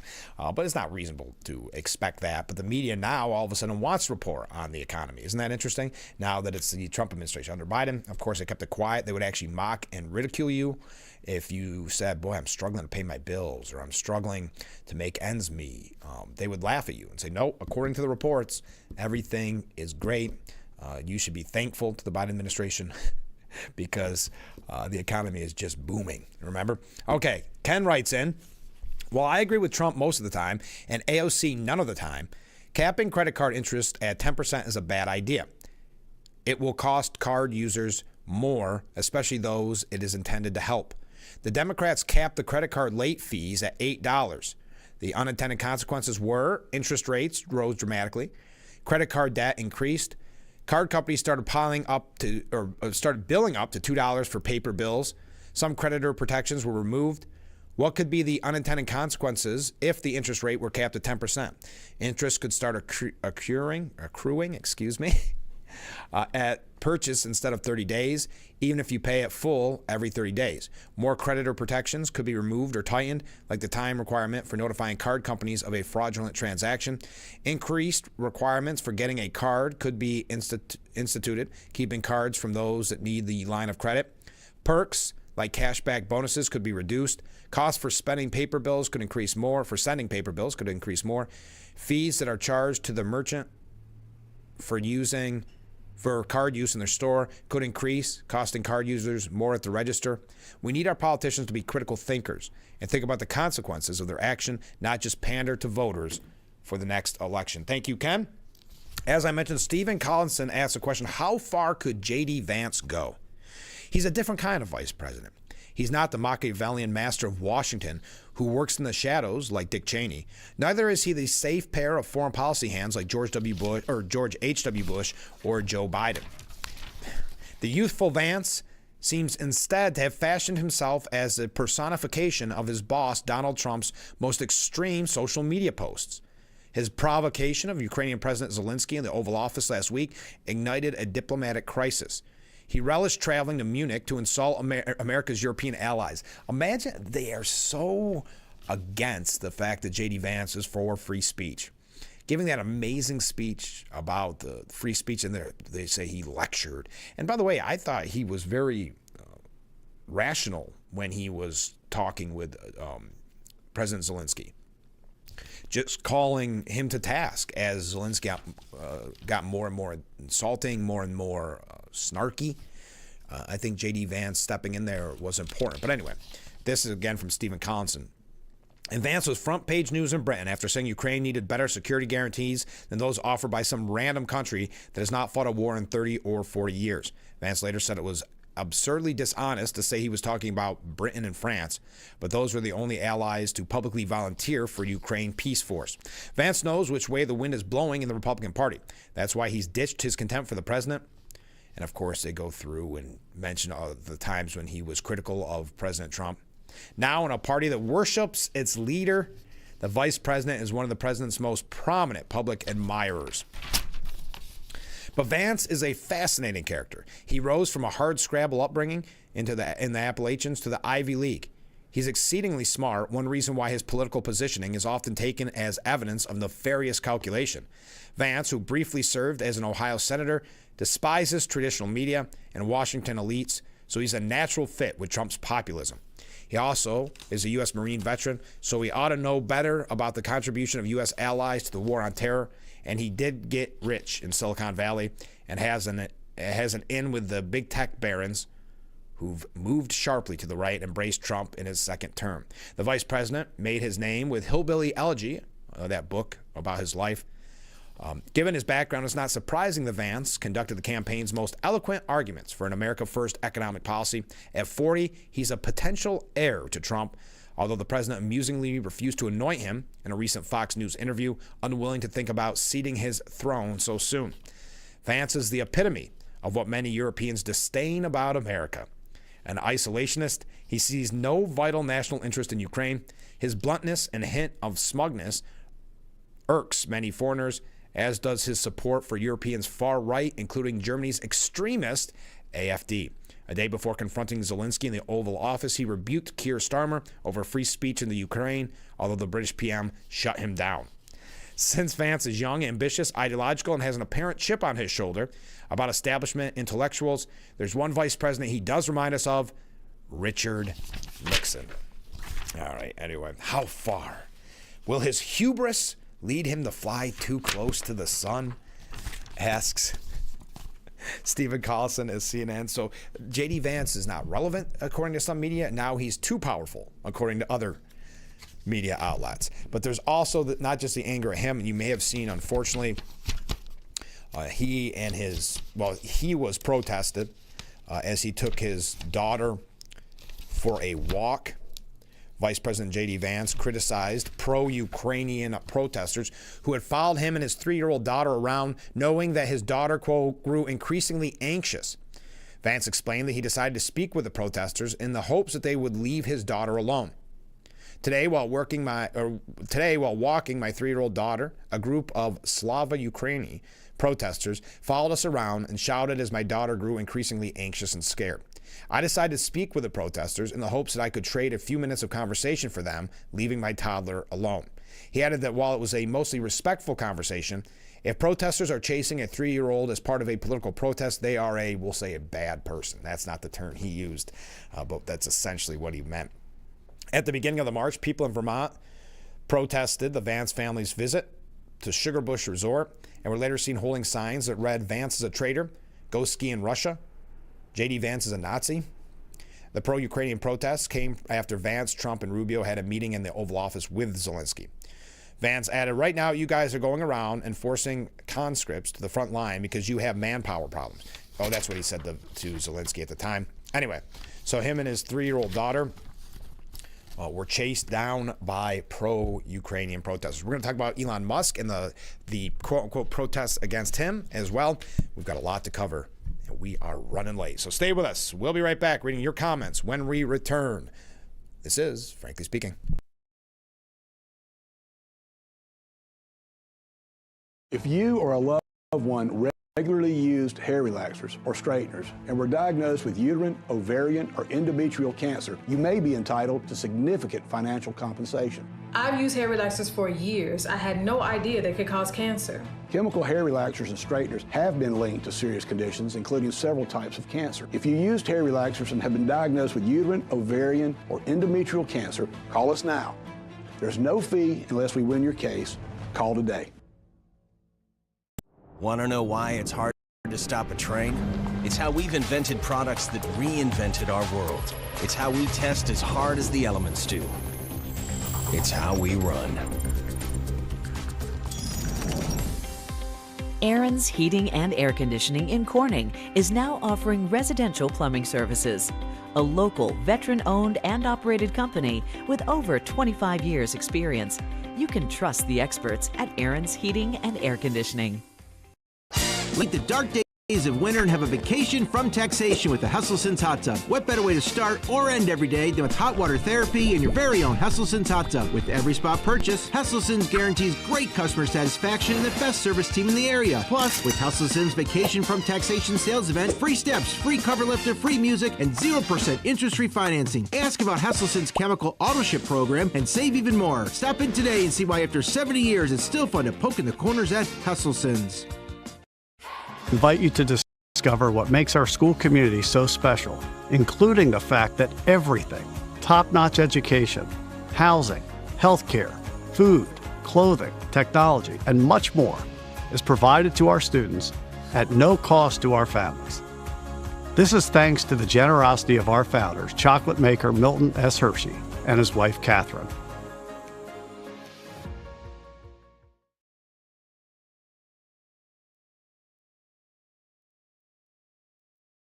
The Frankly Speaking Roof Cam brought to you by Boss Security in Horseheads. Contact them today for all your business and home security needs. We are back, broadcasting live from the Hesselson studio here on Marcus Street in Corning. Just reading some comments here. Let's get right to them. Good morning, Frank. Well, good morning. Anonymous sources say that Ken didn't make it to church again yesterday, but it has to be better than anything on TV. Yes, Ken, watching all the morning shows that we don't want to watch. We appreciate him recapping on Monday. Thank you, Ken. Viewer having a little fun with you. Comment from a different viewer. What type of trash comprises these protesters? Who are they? Are they Americans? Where do they come from? We're going to talk a little bit about some of these protests, especially the ones going after Musk. There is sometimes a financial component of these protests. Some are paid, some are not. Some of them just doing it naturally, but some are the astroturfing, if you will. Comment from a different viewer. Good morning, Frank. Well, good morning. Surprise, surprise. ABC, NBC, and CBS networks are all the same. All of these are owned by companies whose major investors are BlackRock, Raytheon, that invest in a lot of money, Boeing, Vanguard, and all the other defense contractors. They do not want President Trump to stop their war machine. Follow the money, the globalist agenda. Thank you very much. Now, anger at Elon Musk has turned violent with Molotov cocktails and gunfire at Tesla lots.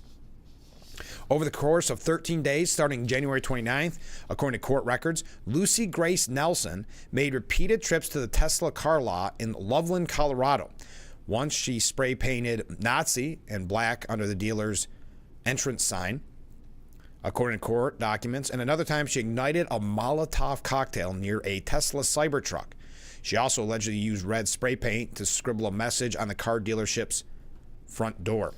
Nelson's lawyer declined to comment on the case.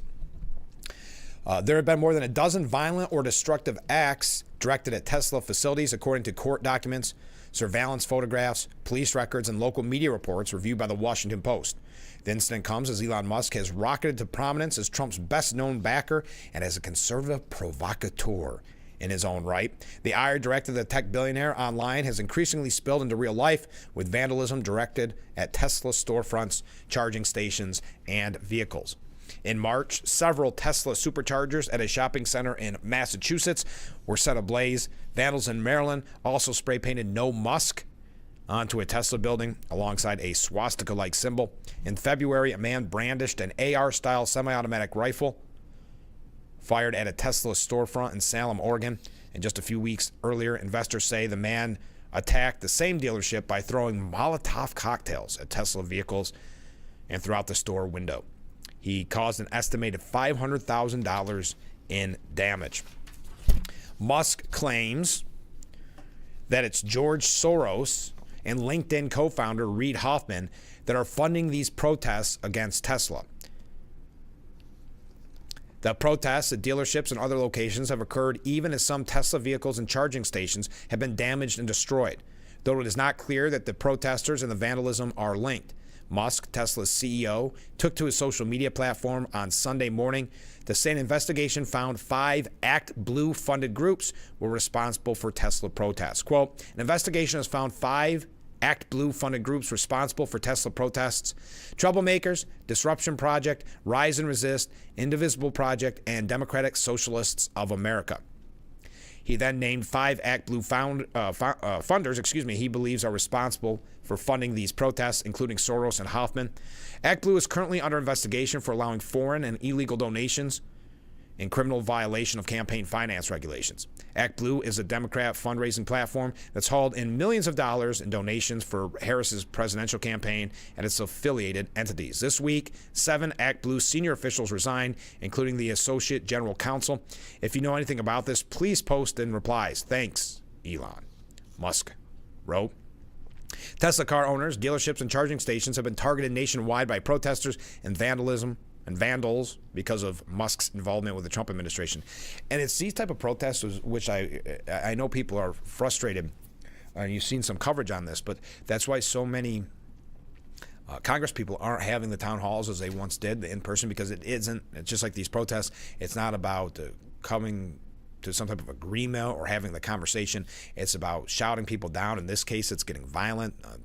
According to Musk, these specific protesters paid for by George Soros and Reid Hoffman, according to Musk. But that's why you've seen so many Congress people decline to have in-person town hall meetings, because they can get violent. You've had the videos of them being shouted down, so it's just for the optics, so the media can show that everybody's against Trump's agenda. Now, Elon Musk is making Republicans sweat and giving Democrats a new target, according to DNYUZ. 7 weeks into Trump's second administration, Elon Musk has not just upended the government. His presence in Washington has also swiftly become an unpredictable factor that could reshape politics across the country. Mr. Musk's support for Mr. Trump, which came with close to $300 million in financial backing, may well have helped him win the presidency. But their unusual governing agreement is opening Republicans to being yoked politically, not just to Mr. Trump, but also to Mr. Musk and his Department of Government Efficiency pushes for what could prove to be unpopular cuts to federal programs and government jobs. Some Republicans are already acknowledging the potential political hazards, voicing a mild but notable word of caution about one of Trump's biggest priorities. In my state, it's always about jobs and the economy, Senator Shelley Moore Capito, who said she had fielded anguished calls from constituents. And anytime somebody loses a job, it has a political risk for whoever's in power. There's no doubt. The risks for Republicans extend beyond the possible effects of his cut on voters. Mr. Musk is an eccentric figure who has long been unrestrained by filter or convention, protected by his wealth and his elite status in the technology industry. Anyway, it goes on and on to attack Musk, who is now the favorite target of the media and these protesters. It says here, even in an unpredictable political environment, Pottery Barn rules still apply. Interesting. Trump has reiterated that Elon Musk has done a great job. This was on Sunday's Morning Futures on Fox News Channel. Look, the Democrats say that Elon Musk and Doge are overstepping their bounds. You're right. What Elon Musk and Doge have been able to uncover is unbelievable. Half of us did not even realize this, said host Maria Bartiromo. Trump interrupted and stopped there because, look, stop there. What you just said that he's done is unbelievable. Now you could then add some, well, but what about he's found hundreds of billions of dollars worth of fake contracts. And I read them, just a tiny portion of them the other night. Transgender surgery on mice. Hundreds of, the money they're spending on all of this stuff. The whole thing's a scam. And you will find ultimately that the money that they sent comes back to a lot of people that made those deals, okay? You're going to find that. What he's also done is made people realize how many people should be cut, because normally you go in and say, all right, cut 4% of your workforce. He cut 50, 60, 7%. That's a big thing. No, he's done a great job. And speaking of that, there was a piece, and I don't know if I have it right here, but talking about, there it is, Stacey Abrams is linked to a group that got $2 billion in gold bars to greenwash home appliances. Ex-Georgia House Representative Stacey Abrams said this week that she received $2 billion from former President Joe Biden's EPA to greenwash home appliances and what have likened to an alleged Democrat vote-buying scheme. EPA Administrator Lee Zeldin recently revealed that the Biden-era EPA passed through $20 billion in gold bars or grants to leftist groups. The Abrams-linked Power Forward community received $2 billion as part of these grants, a sum amounting to 20 million times the organization's reported revenue. Stacey Abrams' Power Forward communities received $2 billion to be a pass-through entity for Biden's EPA $20 billion gold bar scheme, Zeldin wrote. They reported just $100 in total revenue after the founding in late 2023. Abrams, a Democrat, took to MSNBC in early March to claim that there was nothing nefarious about Power Forward communities receiving billions of dollars in taxpayer funds. In 2023 and 24, I led a program called Revitalizing DeSoto, she told the network, explaining that she worked to help those in South Georgia replace their inefficient appliances with more energy-efficient models. Steve Milloway, who served as President Donald Trump's first-term EPA transition team, described the Abrams-linked grift as a vote-buying ploy akin to the Obama-era Obama phones. The EPA Stacey Abrams grift revealed. Stacey Abrams just told MSNBC that the Biden EPA gave her $2 billion to buy people new home appliances to reduce electric bills. So Democrats upgrading vote buying from Obama phones to Biden refrigerators. We've got a lot more to talk about. Stay with us. More on Musk here when we come back in your comments. This is Frankly Speaking here on WYDC TV, Big Fox.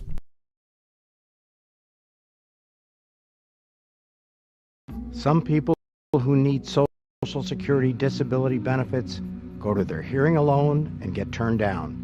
Not every lawyer will appeal a denial after your hearing. I will. I'm Peter Gorton of Lockman & Gorton. I help people win benefits by appealing their denials, including in federal court. But your time to appeal is limited, so call my office now. Lockman & Gordon, 1-800-698-0567. Trust your to Dr.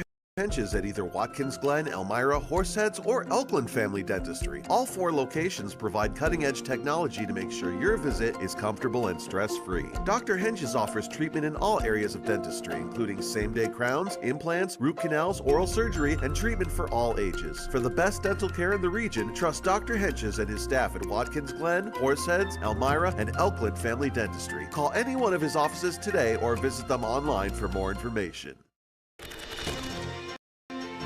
Elmira, Horseheads, Hornell, Bath, Watkins Glen. Big Fox, 10 p.m. news, the first primetime local news in the Twin Tiers. Catch news from your area, weather forecasts, and local events. And visit our website at WYDCTV.com anytime to stay up to date on weather, news articles, and local events. The Frankly Speaking Roof Cam, brought to you by Boss Security and Horseheads. Contact them today for all your business and home security needs. We are broadcasting live from the Hesselson studio here on Market Street Corning. Comment from a viewer. Regarding the attacks on Musk, I thought the Democrats wanted to stop the inflammatory rhetoric. Apparently not. Also, with respect to campaign contributions, isn't it illegal to accept contributions from foreign contributors? I thought so, but this is a little bit different. This is in donations to these protesters. Funding of these protests. Don't forget, by the way, I know I mentioned this in the 6 o'clock hour, but if you want to learn more about the solar panels and about the battery storage that we talked about with John Buren last week, there is an event tonight at Hendy School at 7 o'clock for all that are interested to learn more about the solar panel projects and the battery storage projects in our area. Okay.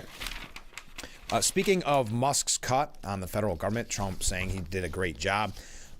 There is a piece here at NBC News saying federal workers are gripped by mental health distress amid Trump cuts. I'm not going to go through the individual stories that they highlight, but likely the roughly 2 million workers across the federal government, they are watching their colleagues and their veterans he's trying to help lose their livelihoods, or whether a barrage of messages that federal workers have no value, often coming directly from the president and the people he has empowered. When you have a purpose in life and you found your thing, and then all of a sudden it's being destroyed, you lose all hope, he said. The federal worker, like others quoted in the story, asked that he remain anonymous for fear of reprisal. I hurt for everybody who's impacted by it, you know? I mean, I hate to say it, but I work in suicide prevention, and I had thoughts. I've had thoughts of not wanting to be here anymore. anymore. NBC News spoke with 20 federal employees across agencies spanning the country. These workers lost their job, watched coworkers lose them, or endured what amounted to a Goliath joyously stomping on David. In interviews, federal workers, many of whom are veterans, told of overstepping stress, personal crises, suicidal ideation, rapid weight loss, prolonged lack of sleep, panic attacks, and visiting the emergency room after a mental breakdown. They're facing bombardment from every angle, some showing screenshots to reporters of offensive messages delivered over text and social media, which in turn echo misinformation that billionaire Elon Musk has elevated on his X platform. For example, that federal workers are lazy, that they themselves are a source of waste and fraud, and that they don't bother to come to the office. Some, particularly veterans or those who assist veterans, expressed fury that they're being denigrated by Musk and a president who never wore a military uniform. Trump, a president for whom some of them voted, even posted an insulting meme about federal workers on his Truth Social account that showed an image of a cartoon character holding a list, and it read, "Got done this week," an apparent reference to Musk's request from those workers. So federal workers gripped by mental health distress amid Trump's cut. Now, Rick Scott says the presidency and agency heads, not Musk, have the power to fire people. This was on State of the Union. Senator Rick Scott said, "I talked to Elon Musk quite a bit about what he's doing. And he's doing what I did when I became governor of Florida. You look at every program." So here's what he said. He is looking at every program he can. He's given information to agency heads, and they're making decisions on how to go forward. So Jake Tapper interrupted, saying, "So I don't doubt that people are fed up with wasteful government spending. I just don't think they think air traffic controllers are wasteful government spending." According to the Times, Transportation Secretary Duffy accused Musk of trying to fire air traffic controllers even after multiple deadly plane crashes and close calls. If the Secretary of Transportation is worried that Musk is not doing this in a constructive and wise manner, why should the American people be convinced of it? That's when Rick Scott said, "Elon Musk does not have the power to fire people. The president of the United States is Donald Trump, and the agency heads are the ones who manage each of their departments. So they've got the decision." That's what Elon Musk has told me time and time again. Now, we mentioned late last week that in New York specifically, the Trump administration has canceled the leases for 18 federal offices in New York. The one that hit the closest, of course, was the Social Security Administration and Horseheads. They said there's no longer a need for the space, and they were paying $311,690 in rent a year. So that's the one that hit the closest. There was some in Buffalo and some in Rochester and in the city. Okay. Now, we're going to wrap up things. Get your last minute comments in. We're going to tell you some of the quotes from over the weekend on the Sunday shows. That when we come back, wrapping up today's edition. So get those last minute comments in, and we will be right back.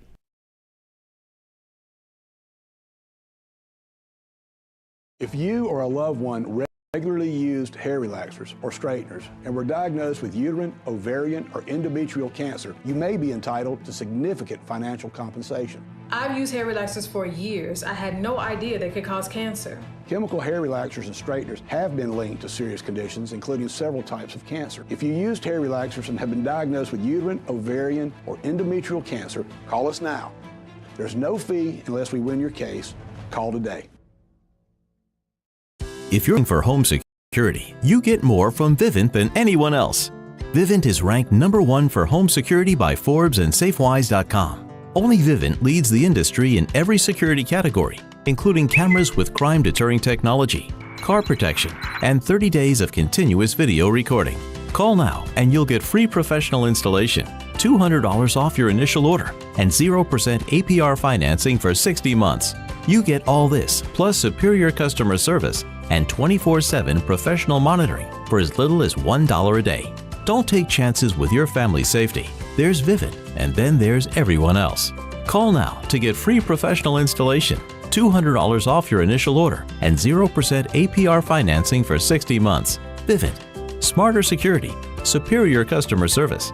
For your free, no-obligation quote, call 800-840-7812. That's 800-840-7812. The Frankly Speaking Roof Cam, brought to you by Boss Security in Horseheads. Contact them today for all your business and home security needs. We are wrapping up today's edition of Frankly Speaking. Comment from a viewer. It's said that losing a job is second only to the loss of a loved one. Thank you for that comment. Let's go through some comments from the Sunday shows. Representative Jamie Raskin, Democrat from Maryland, was on MSNBC's Velshi. Raskin said, "It's a fair criticism, you know. We've stayed overwhelmingly unified through this. I think it's a valid critique that we did not have one single strategic plan going into the Donald Trump's address on that night," meaning this is on Tuesday's speech last week. Whether it was boycott, walkout, sign waving, heckling interruptions, which is what Marjorie Taylor Greene repeatedly did to Joe Biden. Of course, Biden dealt with that like a man and just responded to it. Donald Trump couldn't handle it because he doesn't have the verbal dexterity to respond. And so they had to have Al Green removed. Al Green was making a very strong, valid, substantive point, which is there is no mandate to destroy Medicaid. The vast majority of Democrats rejected the idea of censoring him.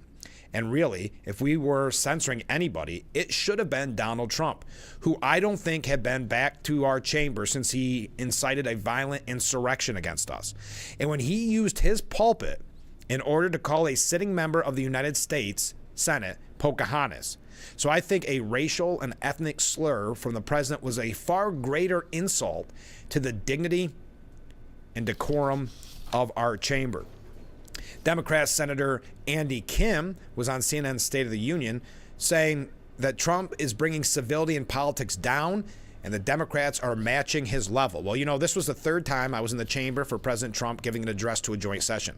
And it's just getting worse and worse. And it just, you know, look what Trump is very good at doing, is bringing the rest of this country down to his level. I mean, when we see him start off with just a barrage of personal insults to people, including people in the chamber, you know, he is certainly somebody that set a tone where he is uninterested in civility in this country in terms of how we proceed and be able to engage with one of us or another. I find that to be really insulting when I go to work a job. He works a job. We work jobs whose job descriptions are in the Constitution of the United States. That should bring us to hold ourselves to the highest of standards. So yes, President Trump is bringing the rhetoric and the discourse and the civility in politics down. I don't like that type of behavior that I see across the board, across the entirety of that chamber, whether it's when we've seen Marjorie Taylor Greene in the past or people on my side of the aisle. I do think we want to hold ourselves up to a standard, but what we see is that if Donald Trump is that one of the bringing our politics down to a level of incivility, I think the vast majority of Americans can't stand. So it's Donald Trump's fault that Al Green and others were so disruptive during the speech. Adam Schiff on ABC's This Week alleged that Trump is destroying the U.S. economy. I don't want to go through the whole statement that he made.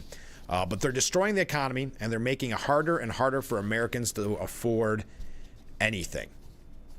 Boy, I wonder why they were never interested in the economy for the last 4 years. Why would you keep, this is a comment from a viewer, why would you keep the Social Security building if you can't speak with them via phone or in person? Fair question. Thank you very much. A couple last minute waves coming in. I appreciate that as well. On MSNBC, one of their guests, Independent Veterans of America CEO Paul Rieckhoff, claimed on MSNBC's The 11th Hour that Ukrainians are more American than the American people. Donald Trump has completely betrayed Ukraine. He has stabbed them in the back, and every week he needs to twist it and drive it in deeper with a new move that cuts more of their legs out from under them. So the Ukrainians are the noble good guys. In some ways, they're more American than we are over the last couple of years, and we just stand with them in the same way we stood with the Allies in World War II and since the country has been founded. This is not just about Ukraine. This is about core and the integrity of American values. Jasmine Crockett, representative from Texas, insists that it's not a crime to illegally cross the border. On that note, hey, comment from a viewer, Frank, enjoy your day. You too, a friend of the show. Well, thank you, friend of the show. Appreciate you joining us this morning. All right, this has been Frankly Speaking. Have a great day, everyone, and we will be back tomorrow morning, bright and early, starting at 6 a.m. I look forward to it already. See you then.